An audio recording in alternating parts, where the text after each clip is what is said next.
Hunde haben ja genau wie wir Grundbedürfnisse nach Nähe, Sicherheit und guter Versorgung, also Fressen.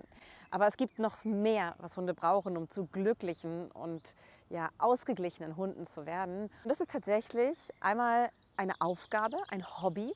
Alle Hunde lieben, irgendetwas gut zu können, dafür von uns das positive Feedback zu bekommen. Und dann tatsächlich eine Anleitung, wie man sich in unserem wirklich sehr herausfordernden Alltag am besten benehmen sollte. Das hört sich jetzt sehr streng an, aber wenn Hunde diese Regeln kennengelernt haben, dann können sie sich entspannen. Und ein Hund, der sich entspannen kann, hat weniger Stress. Und wenn unser Hund weniger Stress hat, haben wir weniger Stress. Und das ist wiederum wahnsinnig gut für unsere Beziehung. Und deshalb ist keinem Hund damit geholfen, wenn man ihm nichts beibringt und ihm einfach alle Freiheit gönnt. Ein Hund, der sehr viel kann auch sehr viel Freiheit genießen.